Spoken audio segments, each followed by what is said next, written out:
I got some weird stuff going on in the background. I got the double audio going in right now. Hey, what's going on? Sorry. It's got like a delay going on. I have StreamYard opened up over here. But then I have also YouTube opened up. So I was getting like double audio there for a second. That was kind of weird. All right. So I'll just get right to it. If you're here right now during the live, thank you so much for being here. Just kind of wanted to take this time to hang out, talk about some stuff, what's going on. I'm a little bit under the weather right now. So I haven't posted a video the past 2 weeks. I've been trying to fight off whatever I've been dealing with, but just kind of do, you know, make myself available as I can. So I figured maybe do a live stream and just kind of go over anything that you guys were interested in. You guys had questions about. I threw a poll up just a little bit ago, and it was asking, what did you guys want to talk about specifically? And it looks like YouTube is, hold on one second. Looks like YouTube is something you guys are wanting to discuss. So let's talk, I guess let's talk YouTube, and the conversation will kind of be steered based off the questions that are asked.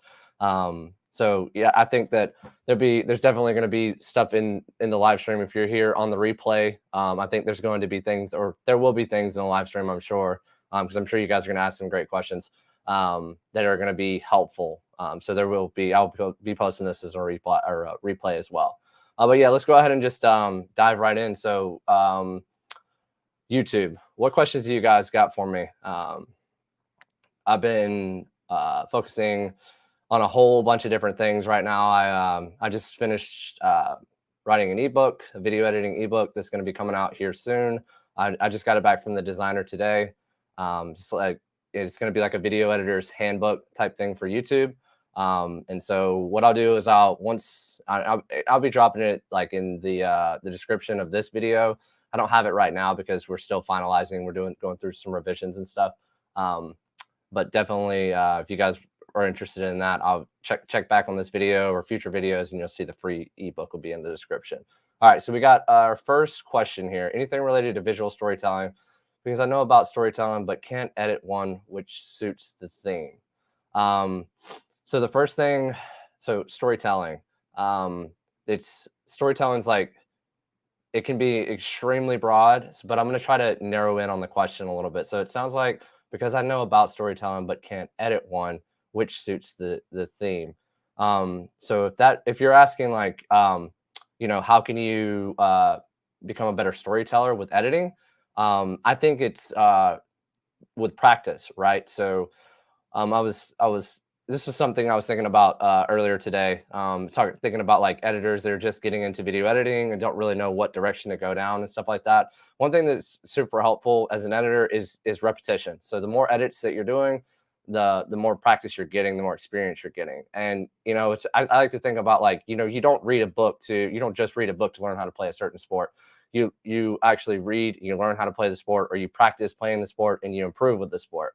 And you think video editing is the same thing. If I were to stop editing videos for a long time, I would definitely not be as good of an editor as I currently am right now, because it's a perishable skill. So as far as like with storytelling and stuff like that, the first thing that it's focused on is just like, I like to break it down into a 3-act structure. All right, so you got your think of it like the beginning, middle, and end. And you probably, like you said, you said that you already know a little bit about storytelling. But that's where I start, is the 3-act structure, the beginning, middle, and end. And you start with, what is, the setup for the story, whatever it's going to be. And then you have, what the journey is going to be. And then the end is going to be, the change. And Hayden Hillier-Smith actually has a really good editing course that I just went through myself. Always trying to learn how to improve my video editing skills as well. Where he goes deep into storytelling and stuff like that. But that's one of the big takeaways that I had, is like just break it up into that 3-act structure, and then just focusing on a story arc. Some other things that you can reference that could be really helpful is like the viewer's journey, or the Harmon circle. You can just Google those things. But not the viewer's journey, I'm sorry, the hero's journey. Think about movies like Lord of the Rings, Harry Potter. Those types of movies all follow the hero's journey. And that's and basically what you do is I would start by writing my videos down, like getting just a quick things down on paper, like just what your story is going to be, and then try to go out and film those things. You can do them with your phone, and then you can just try to go out and film those things. My biggest problem was when I was first getting started is I didn't go out and film enough, or I didn't actually practice editing enough. So whenever it was like I was always trying to learn as I was going. But the more that you edit, the more times you do it, the better you're going to improve at it. Paul, I hope that answers your question, man. And let me know if you would like me to expand on a certain point that I hit. Just let me know. But yeah, I'm like super, storytelling is one of those things. It's like we can always improve on our storytelling and stuff like that. I like, the 3-act structure. I think there's like a 5-act structure. There's, so many different ways that you can to structure a video and stuff. But going into like, the starting with the setup, and the setup, you could, if you're doing YouTube videos specifically, that's your intro, and then like creating curiosity with the hook, and then right from there it's your rising action, so the things that are leading up to what the climax is going to be, and the climax being the thing that they came there for, right? So you think about the big fight at the end of the Avengers, or these are very like, you know big things that have happened in movies, and then that's your climax, and then from there the following action is going to occur, but also the change, what is going on in the story after the climax, and the change that's occurred, and then from there that's usually where you'll wrap up the video. But what I like to do is also try to lead the viewer to the next video, right? So for my videos, you'll probably see that towards the end of my video, I like to have a hook for a relative video, or a video that's related to the one that was just watched, to drive the viewer to watch the next video. That's super helpful for me, or was super helpful for me to be able to keep viewers watching for like binge watching my videos. That's the goal, anyways. But with that, what was really helpful was I started writing all these things down, and some people aren't big on like journaling and things like that. But I mean, I wouldn't say you necessarily have to journal, but you could definitely get your ideas down on paper. That was super helpful for me to just be able to get my thoughts down, because throughout the day I'll have like 100 different ideas, and I'm only going to take action on the ones that I actually write down, and just to see. And also we can kind of get overwhelmed with some of our ideas. I feel like, at least for me, anyways, get overwhelmed with our ideas because it can seem like it's going to take a whole lot of work, but really, if you just write everything down, you can start coming up with action steps to be able to accomplish whatever you're trying to do. Real asked, what are your favorite types of videos to edit? I like adventure style videos. So your Ryan Trahan style, what's Colt Kerwin, his videos are great. So things that are really just unscripted content is my favorite, because it's just like you're actually going in, you're able to find those certain parts, find the story itself. So once you go through all the footage, you're able to pinpoint what that story is going to be, and you can create something from nothing. That's what I would say is probably my favorite type of videos to edit. Talking head videos, my YouTube videos, I do enjoy editing them, but I really, I find so much enjoyment in being able to really craft a story, because for my YouTube videos, it's really just like, it's all mostly I've already pre-scripted it, so I know exactly how I'm really going to edit it. And that's just, that can become like almost, I wouldn't say monotonous, but that can be something that it just gets kind of boring over time, I guess. Let's see. Absolutely, man, for sure. Now, so let me backtrack a little bit, just for everybody that's just joining the stream. Right now, we're currently just talking about like YouTube storytelling, workflow, and based off of the questions you guys are asking, you guys are pretty much, you're in control of the conversation. So wherever we decide to go is where we decide to go. But for the next hour or so, we're going to be just talking about all things video editing. So if you got questions, drop them down in the in the chat, and I will definitely answer them for you. For sure. If you're here on the replay, again, that's what we're doing, is we're just, going through various different video editing topics, whether it's YouTube, things like that. But what YouTube questions do you guys got aside from, or do you guys have aside from like storytelling? Do you have questions on analytics, what it's like being on YouTube? Do you guys have questions like that at all?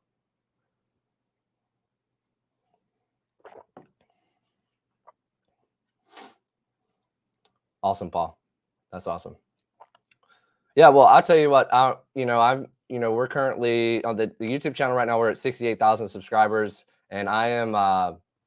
The goal is to reach 100,000 subscribers by the end of the year. So crossing our fingers. And we're in September, so it does seem like a super big goal, but that's what we're pushing for. But as far as like YouTube and stuff like that, I think the biggest thing as far as editing videos for YouTube is really just to focus on just it's rinse and repeat. So you're going to make a video, you're going to upload it to YouTube, and then you're going to see the results that you get. And if you're just getting started with YouTube, I can guarantee you're not going to get that many views. But what you are getting is you're getting experience. You're learning how to become a better editor. You're actually getting data that gives you information on like how to improve your video. And you can do that by going into your audience retention metrics, and you can go in there and just see like, where do people drop off of your video? Where do what points in the video do they keep rewatching? And then you can kind of lean into that. And so what I'll do is I'll look at the drop off points, and I'll ask myself, just prior to that drop off, what was I doing in the video, or what could I have done in the video to make it a little bit more interesting to keep the viewer watching for longer? And so that's just been really helpful for me. Let's see. I like filming, but can't like form a narrative out of footage I took. So one thing that would really help with that is to just kind of script before going out and shooting, and then actually having a shot list. So I use Notion to help me prepare for each one of my projects. And so what I'll do is I will write down, basically you're doing a script, and then after you do your script, you're putting a shot list together to be able to tell the story the way that you want to tell it. And that if you do that enough times, eventually you'll get familiar enough to where you're actually able to go out, and you don't necessarily always have to have a script.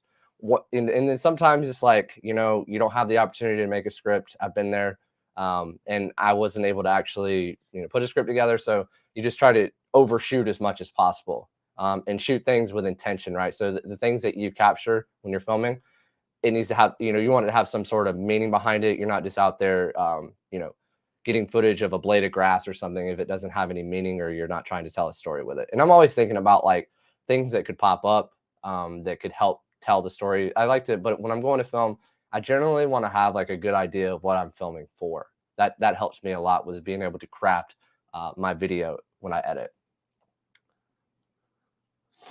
I'm not sure if I'm familiar. Let me know, or you said you misspelled it. Okay. I appreciate it. Thank you. You guys are amazing, especially for being here and this being like spur of the moment. How could I start freelance video editing? I'm fairly skilled in editing. I just don't know where to start. So this is something that I was kind of kicking around in my head today. And if you're wanting to get into video editing, the first thing that I recommend doing, and this is kind of it's something that you may have heard of before, but it's really like honestly the best way I think to be able to kind of build your portfolio. So what you want to do is you have to build your portfolio in some way. So your portfolio being a way for people to know whether or not you're actually worth their time or money.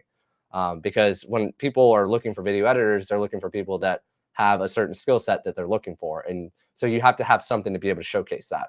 What I recommend doing is like going out to local businesses. If you're not doing local businesses, you can do it personally on your YouTube channel, but you need to, start to get some experience filming and editing videos. And I say that you start shooting your own stuff, because what happens if you go out to local businesses, people are always looking for ways to be able to market. And they don't always have the budget to be able to make all these different videos. So if you just were to show up and say, hey, can I shoot a 60-second video for social media for your business? A lot of times they're going to say yes. Now, are you going to get, a no every now and then? Yeah, absolutely. But one big thing it was for me, like because I used to do this as well. I used to worry about like the fear of someone saying no, but then I like changed my mindset with like, so you don't get what you don't ask for. Meaning if you don't ever ask, you don't ever know if you're going to get a yes or a no. And so I started thinking that way. So when you ask like this crazy thing, like, hey, can I make this video for you? If that feels like it's over, there's no way they're gonna be able to let me, or they're gonna actually let me um, film this video for them. Go back and just reevaluate, and then you just kind of formulate in your head like, hey, what if I were to just ask and they could possibly say yes? And that's what I go for. Is there's a possibility that they could say yes. And so from there, once you get enough videos under your belt or shooting that, now you're starting to formulate a portfolio. And once you have a portfolio, you can then craft your reel. And a video editing reel is just like a sizzle reel, something that just like showcases what you really actually can do. And from there, you can go and build something on Upwork or Fiverr, on whether you want to do it on there, or you can have your own website. You can start your own you can start your own production company if you wanted to. That's going a little bit, that's a little bit more advanced than just beginner editor stuff. But those are just a few ways. And the biggest thing is like you just want to be able to have something that you want to have a portfolio. And a lot of times you just have to work for free at first until you can start, you have, enough of a portfolio to justify charging people for certain things, because now they can look at what you have, and then they can see like what, if your services are actually worth their time. There's other things out there like ytjobs.co. That's really good. I think it was actually made by like Patty Galloway, who's also he's also a creator as well, and a consultant for creators. But ytjobs.co is where a lot of big video editors on YouTube are found, and things like that. You have to have, you're going to want to definitely have some sort of portfolio though before you actually go and become talent on that website. So I hope that helped, man. Other things that you could do, like as far as like freelance work, you could always do cold emails out to other YouTubers. And but I don't recommend spamming YouTubers or anything like that. But really, you just like, here's the best thing that I could say is, if you got to think about what value you can bring to that client, whoever is a business, a YouTuber, to another creator or something. Ask yourself what value you can bring and lead with that value. So instead of just being like, hey, I can edit these videos for you, I can edit like 10 short form videos, showing them that you can actually do it is going to be worth more than them actually just reading it in an email. Because I can tell you from firsthand experience, I get emails like that all the time, and I don't even look at them. But if it's like a video or something like that, or it's like somebody tags me on like Instagram or on on YouTube, and they're showing me a video that they made, that's what really catches my attention, is just seeing those types of things. And there's so many AI tools out there now that make it super simple. Like you can use like Opus Clip and basically just cut. You just copy and paste the link of another YouTuber's video, and just chop it up. Basically what it does is it just automatically cuts it into a short form video, and you can send that to them. Now, do I think that that's very like creative or anything like that? No, I don't think it's very creative, but it could be a way for some video editors to be able to make some extra cash. Because the thing is a lot of creators don't even know that's out there, and that's a way that you could be able to do that for them as a service. I hope that helps, man.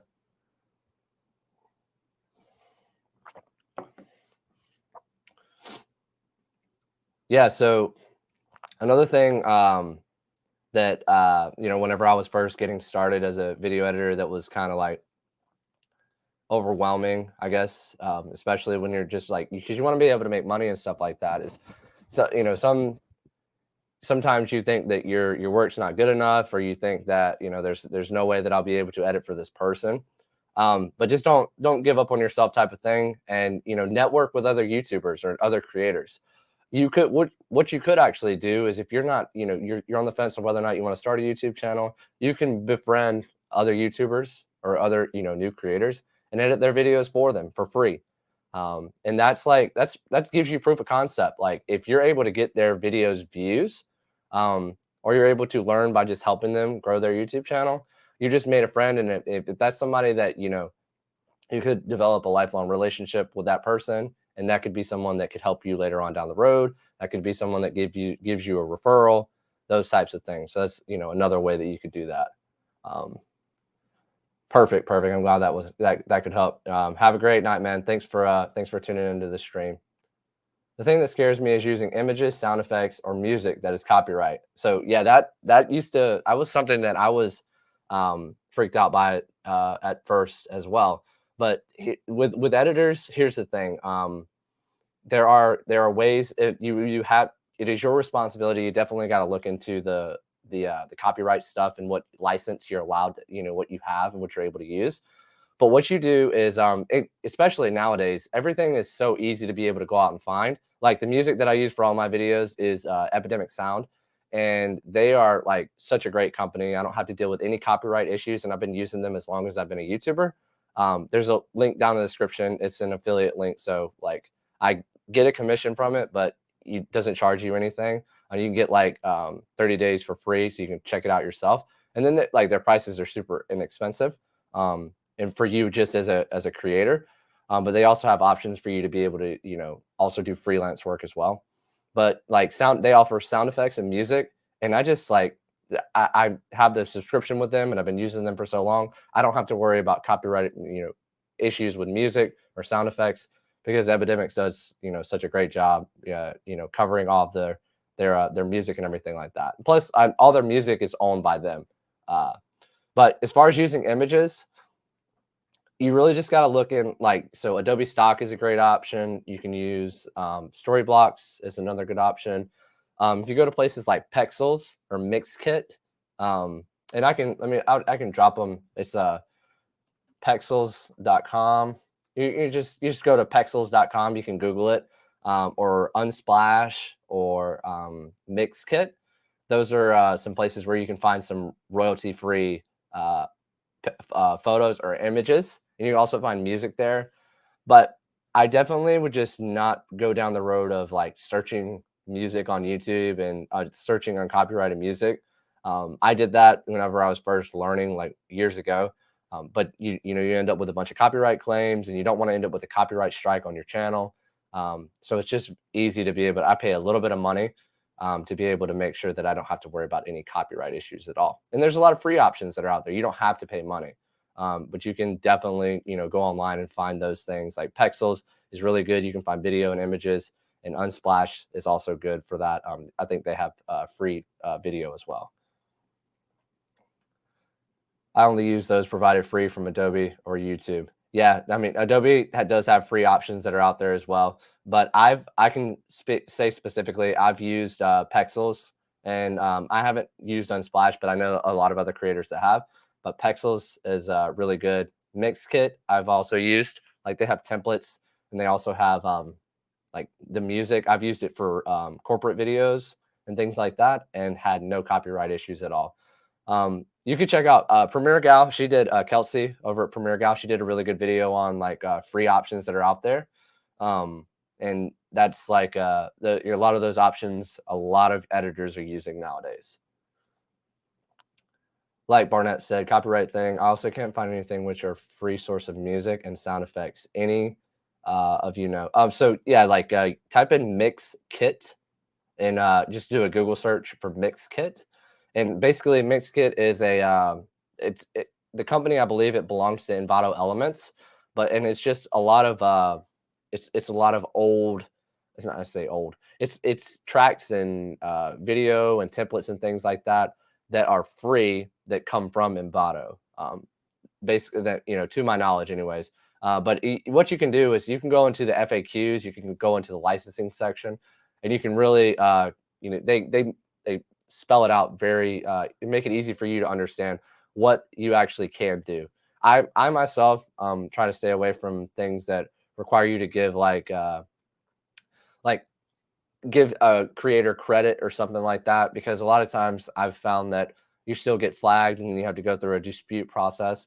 So I just try not to use things that I don't actually have the license to be able to use, or requires like a little bit of extra work to be able to have that license. I would rather just use something that I have is complete royalty free.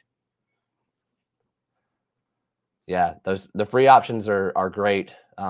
But I just, man, it's so nice just working with Epidemic and not having to worry about copyright issues on any of the music. And you get unlimited downloads, so you can just, they have so many tracks and sound effects to choose from. You can download as many as you want. You don't have to worry about any of the any credits or anything, or running out of any amount of credits. So it's really, really helpful. So there's other options that are out there too, as far as like paid options, but that's just the one that I've used, and I can speak from experience that they are just a really great platform to use. But yeah, other things that what are some of the other concerns that you guys have, as far as those were the things that freaked me out too. I used to worry all the time, like, I'm going to upload this video, and is it actually not going to get, have any copyright issues? Those are things that used to freak me out, because, nobody wants to be caught up in any legal issues or anything, especially when you're dealing with a client. So if you have a client and you have that specific license to be able to use for freelance work, and then for whatever reason it, somehow gets flagged, that would definitely freak me out. So yeah, you guys let me know on the chat, what if there's any other things that have freaked you out that I can kind of talk through what my experience has been like to be able to figure those things out. And also, let me know if is my audio, does it sound okay, or is it a little bit too loud, or is it not loud enough?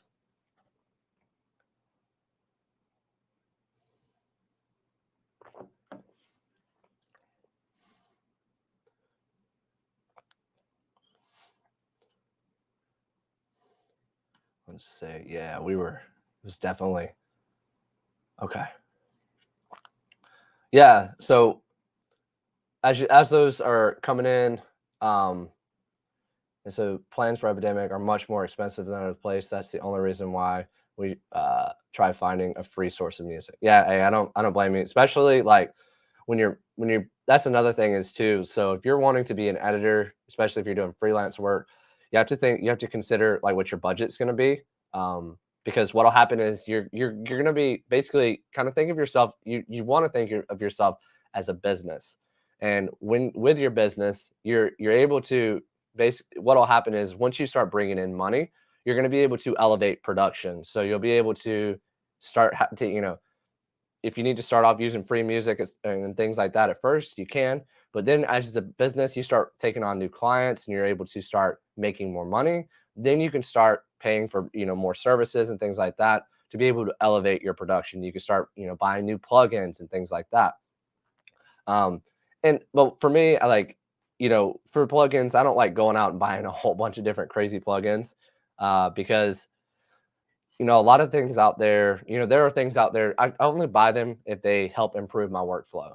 I don't buy them if it's, something that's I might use type of thing, because those plugins can get expensive, especially whenever you're, depending on what your budget looks like. But yeah,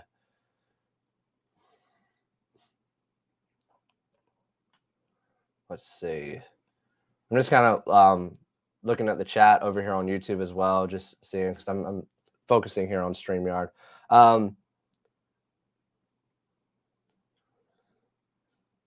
Yeah, but going on to like workflow and things like that, that's a huge thing for me, especially for you as an editor that's trying to be able to make money, because the most important thing is to be able to have speed, right? So speed is going to allow you to be able to do more things, and you being able to edit faster is going to be able to make you more money type of thing. So as far as like workflow and stuff, what I do is I just, when I was first getting started, is I did invest in a computer that was able to edit at least 1080p 4K footage. That's the first thing that I was thinking about, was like I wanted to make sure that my computer could handle being able to edit, because if your computer can't edit, that's going to really slow you down. That's going to hinder your ability to take on new clients. So focusing on like your computer is an investment, and then other things are just kind of like nice to have. Like these headphones that I have here, these are things that I bought as additionally, and then also like an SSD hard drive. You definitely want to have that to be able to store all of your projects and things like that. And let me know if you guys want to see like what my like what that process looks like as far as like my workflow, like my folders and everything, how that what that looks like. But then you just after that you go on to like other things. So for like, do you need to have, do you need to have different dongles and things like that to be able to connect more things to your computer? So basically what I'm getting at is that the more you make money, the more things that you can start having, or you start adding to up production. But I definitely think that having a good computer is a very, is a strong investment. And really think about like what you're going to be doing. Are you going to be editing while you travel, or are you going to be editing in your home office? Because nowadays these MacBooks, like they pack a punch, and honestly, you can just fold them up, put them in your bag, and you can edit anywhere on them. So that's what I recommend to folks that like want to be able to edit on the go, but also be able to edit in their home office. But then desktops are very powerful as well. And if you would rather edit in a home office, you can go that road as well. Worth it or not? Hello, Tyler. Hello, my friend. Thanks for being here. Thanks for answering. My kid came in the room, so I'm a few minutes behind.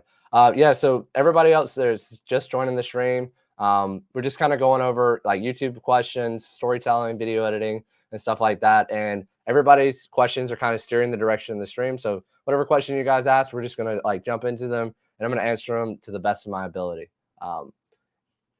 But yeah, that's just kind of what we're talking. I'm just hanging out here. We got about, we'll hang out for about 30 more minutes, or, who knows, maybe even, another hour. Just depends on what kind of conversations we get into. But yeah, let me know what questions you guys have it down in the chat. Video editing questions, YouTube questions, storytelling questions, you name it, just anything. We can go into workflow. Feel free to drop that down in the chat. Appreciate you guys all being here. Yeah, but that's just going back to like the whole piece on as far as like your production and things like that. Start with free clients, start by working for free. And then as you build your portfolio, then you can start charging for your services. But people aren't going to give you the time of the day if you don't have anything to kind of show. Because if I got an email from someone that said they could edit my videos, but they didn't have anything to reference like what their work is, then it really just boils down to trust. Are they going to invest? Are you worth their time? Especially creators, because creators are so busy and they have an upload schedule and they need to have videos published. If you're editing for a YouTuber, they need to have videos published by a certain date. And they're looking at like how organized you are. If you're not very organized, that you don't come off as trustworthy. You may, that's probably going to be something that prevents them from actually working with you. But yeah, any of you guys edit professionally? So do you guys have like a job to where you do video editing? Are you freelance working? What do you guys drop it in the chat? Do you guys do anything professional with video editing, or are you just doing YouTube videos?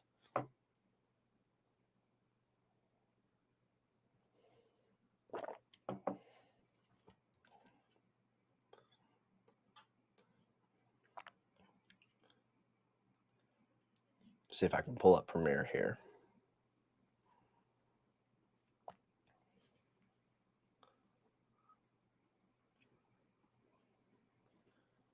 Let's see. See if I can actually, there we go. Okay. So I'm not seeing anything in here as far as you guys doing YouTube videos, editing, or anything like that. So let's do this. Let's actually, what I'm going to do is I'm going to open up Premiere here in just a second, or I'll just actually do this. Let me pull up show you what my workflow kind of looks like. I'm getting this all pulled up here right now, so you can kind of get an idea. Oh, here now they're rolling in. Started editing like 4 or 5 months ago. Yeah, man, I remember the first 4 to 5 months. It probably, I'm imagining that it just like there's so much stuff to take in. The first thing, so for those of you that are, if I could go back, what I would learn first. Obviously, the first thing is to do your research and make sure that your equipment, like I was talking about earlier, You want to make sure that you have equipment that is able to create the things that you're trying to create. Now, if you're not trying to create, like another thing that before I get too far ahead of myself, one thing to keep in mind is you do not need the most expensive gear. Like for me, I wanted to buy the most expensive camera. I wanted to buy the most expensive computer, but it wasn't necessary because like you don't need a cinema camera or anything like that to make YouTube videos. Your camera quality just needs to be able to match what your production quality is going to be. If you don't have the skills necessary to be able to create a Hollywood film, you may not need a cinema camera at that time. You know, there's plenty of options out there like your smartphone and your a MacBook that can make videos that get millions of views on the internet. So with that, start with your equipment and just make sure that it is sufficient for you. And then the next thing is like learning software. Software was a big one for me. I've been using Premiere Pro for the longest time. And Premiere Pro seemed like it was a learning curve. And it was like when I was first getting started. But there's so many videos online nowadays. Just find yourself a creator that you trust. I have a ton of videos on Premiere Pro, but find a creator that you trust that has the software that you're using and just consume all of the workflow, look for all the tricks. And then, but don't get caught up in like analysis paralysis. I used to like analyze and try to learn and learn and learn and learn, and then I would never apply. That's a thing that I think a lot of creators and video editors deal with is you want to absorb all this information and learn it, but at what point are you actually applying what you learn? And I said this earlier in the stream. It's like if you were to like read about a sport but never actually play it, you can read about it all you want, but that doesn't mean you're actually going to be good at it. So you have to actually go out and apply the things that you learn in order to improve upon it. There's two pieces to it. You learn and then you apply.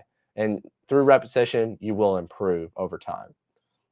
But yeah, learn the software. And then once you feel like you're becoming more, basically you can manipulate the software however you want to manipulate it, then start focusing on the story aspect of it, storytelling, how to tell better stories. And then from there, you can just kind of rinse and repeat type thing. You can find your way of being able to analyze and determine whether or not your video was good. So whether it was getting the information from the client or from your own YouTube videos, looking at your analytics and seeing what actually did well and what did not do well. Those are all different ways for you to be able to measure success for your video. And then just repeat that process over and over and over again. But yeah, man, I remember 4 or 5 months into video editing. That was like the thick of it. That was whenever I was trying to learn it all. I'm glad to have you here, and throw as many questions as you want in this next hour, so I can answer them and try to shorten help you shorten your learning curve as much as possible, man. I'm bouncing back and forth between Premiere Pro and DaVinci Resolve. Got through the Colder Creative course, man. That's something that I had planned on taking, and I'm sure it's got so much good information in there with DaVinci and stuff. DaVinci Resolve's a great software, and it's like, man, it's one of those. It's like between Premiere Pro and DaVinci Resolve, these days you could use either one of them and get outstanding results. True words, my brother. Yeah, it's learning video editing. It's a lot, but it's just a skill that you develop. It's a muscle that you have to strengthen. You have to do it over and over and over again until you get better. And that's why they say, on YouTube, they tell you to, you hear gurus say all the time, people say, make your first 100 videos. And then from there, start working, focusing on ways that you can am I doing something wrong? Because the more times you make something, the more you're improving, improve little by little by little. And I made the mistake is like, I just wanted to, not everybody's situation accommodates to being able to create content. So, I try to find pockets of time throughout my day to be able to think about what I want to do. And I talked about this earlier in the stream, but write down, what your ideas are. So that way you remember them, because I get so many ideas, especially as creators, get all these ideas. It's very hard for us to be able to take action on them, all of them anyways, if we don't write them down and then come up with a plan. And let me see here in just a second. I'll see if I could actually find, I can pull up my Notion. I'm sorry. For those of you that are just joining the stream, I'm a little bit under the weather. So I haven't uploaded a video in the past 2 weeks, but I wanted to do the stream tonight just to check in with you guys and see how things have been, and also answer some questions that you have. But yeah, I'll see if I can pull up my Notion and just kind of let you see that as well. But right now I'm pulling up my project. So let me go ahead and pull that up now. I got everything good to go, so you can kind of see what my file organization looks like. Okay, so that's still loading and it's pulling up. But the biggest thing is like, here are some ways that you could be able to improve like the speed, or optimize the speed of your workflow. So if you Steven, was that you that said yeah, Steven, you just went through the Colder Creative course. Yeah, man. So I'm sure in there he talks about like, editing on a SSD or editing on your desktop versus editing on, an external hard drive. That's something that I definitely recommend. Not all times you're going to be able to drop like 200 gigabytes worth of footage onto your desktop in order to be able to edit. Not everybody can do that, but I will say that if you have you're using like an SSD, being a solid state drive, an external hard drive that is an SSD, it's based off of transfer feeds or speeds. So what happens is the information is coming from the hard drive, the external hard drive, to your editing software. And depending on how fast that transfer speed is, because they have to talk to each other, because the information is getting transferred to the software. If the transfer speeds are low, it's going to slow down. Doesn't matter what software you use, it's going to slow down your software and make it very, very tough on your for you to be able to edit your videos quickly. But if you put it on your desktop, it's pulling straight from the computer right into the software. There's no like connection point that it had, or connection that has to go across. So that's one of those things that you can optimize for performance that way. So yeah, here we go. We got it pulled up now. I'm going to share my screen. All right. Here we go. So right here, what I have is, so I have a folder here that has all of my projects in it. And excuse me, it's taking a second to load. And if it does take a little bit too long, I'll just kind of like walk you through it. But basically what you have here is you're going to like, while this is loading, I'm just going to pop the screen back over here. Basically, you have different folders, and you want to reuse the same folders, or you want to create yourself a template that you can reuse across multiple projects. And so because you don't want to have to create these folders every single time you create a new video, or you start building for a new video. So what you can do, what it looks like is this right here. Here we go. Got it now. Right. So what it looks like is you don't want to create these folders every single time you go to create a new video. So what I have here is a Premiere Pro project template that lives inside of here that I use for every single video project. And then from here, I have videos and so on and so forth. So you have these already pre-made. And what I'll do is I will actually click on this, and I'll click on it, Control C or Command C on Mac, and then I'll go into my long form videos, and then I'll just paste this inside of here, and I'll rename the folder. And then every time I go into my project, every time I want to create a new project, I just have all those folders already there made for me, and I can just drag in the audio, I can drag in the footage, and it makes it really easy for you to be able to stay organized. And now whenever I go to search, like if I were to search something over here, I would be able to very easily go in and find what I was looking for. So that's the way that it helps me to be able to speed up, keeping track of everything, but also like, instead of having to go in and manually create bins and things like that, because those things like seconds start turning into minutes, which start turning into hours. And every time you waste a couple of seconds, you're wasting a couple of minutes. And we don't want to be doing things. We want to work smarter, not harder, whenever it comes to video editing and stuff like that. These are things that you want to have like second nature, you're not doing these things manually every single time. You want to focus more heavily on the storytelling side of things. But other things that you can do as far as like performance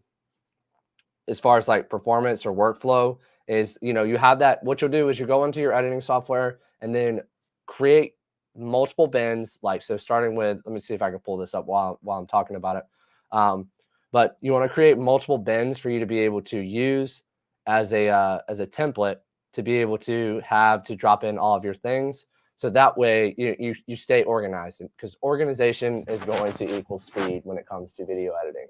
The more organized you stay, the less time it's going to take you to be able to go and find that one thing that you know you're going to have to find later on in the project.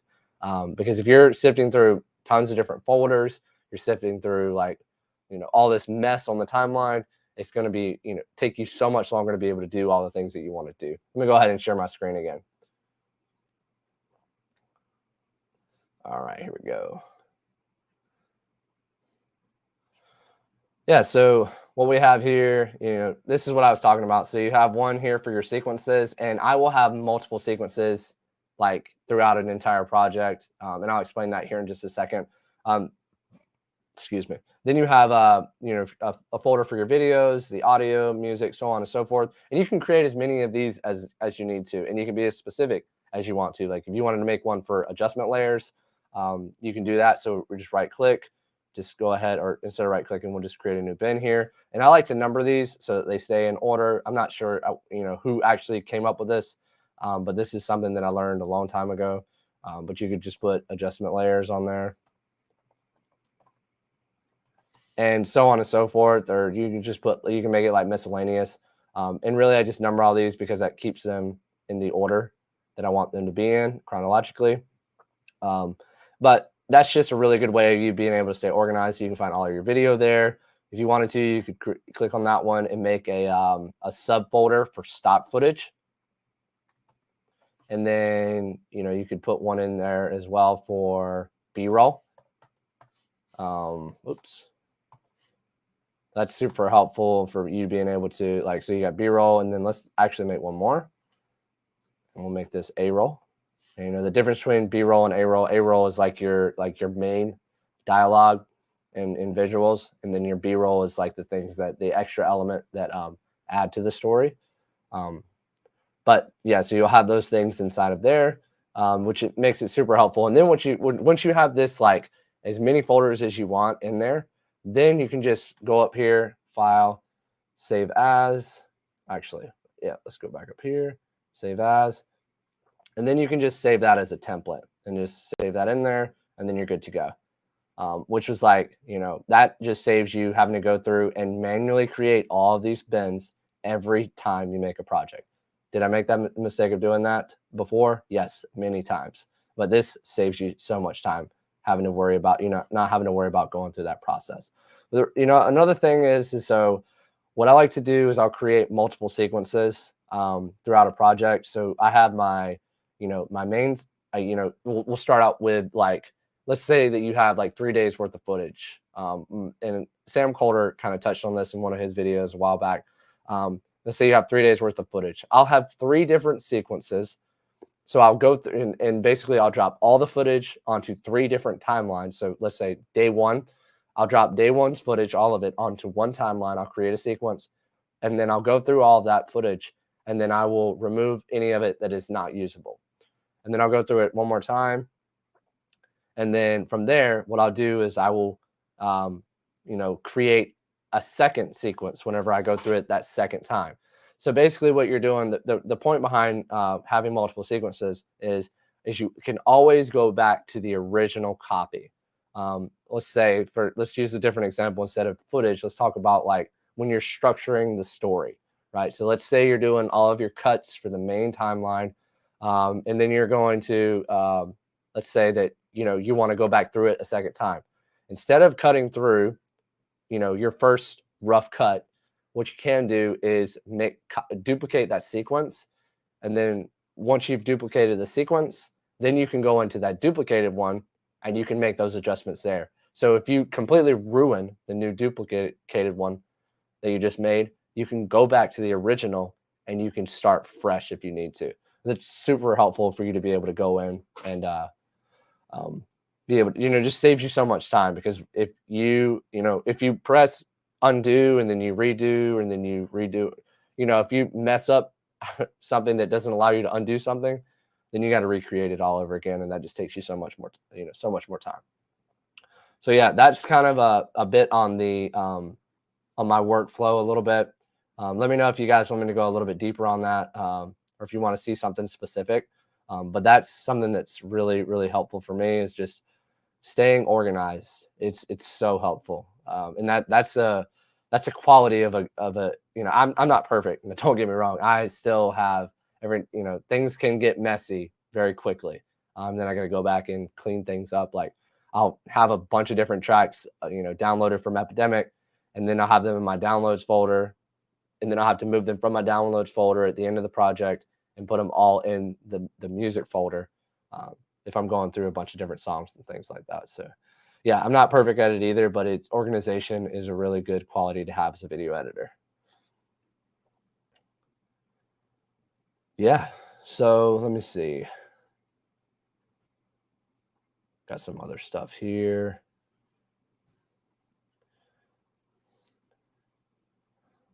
So we had one that said they were throwing in the chat, how long have you been editing videos for? Somebody, what was it, Paul? Yeah, Paul said he'd been editing for 4 to 5 months ago is when he started. When did you guys get started editing videos? For me, when I first got started, it was like we had like an assignment in middle school. I was in like 8th grade, and my science teacher all subjects, science teacher assigned us. We had this thing that we had to do. It was an assignment where we had to create a video about. I don't even remember what specifically it was about, but it was a skit, and it was like 4 of us in a group. Each person had a different role. Like, some people were actors. I was the editor, and I edited in like Windows Movie Maker, and this video was terrible. But that's really what got me into editing and stuff like that. It was like I realized that I could actually create a story from something that just like we made up. It wasn't something that it was super cool to be able to make something that was similar to a movie. And that's ultimately what one of my goals is I want to be able to one day have create my own feature film. That would be sick. But that's something that inspired me, was to be able to make videos that way. And it all started with Windows Movie Maker. And let me know, drop a thumbs up or thumbs down in the chat if you were a fan of Windows Movie Maker, if you used it. I don't even know. I'd have to look back on Windows. I don't even know if it even exists anymore.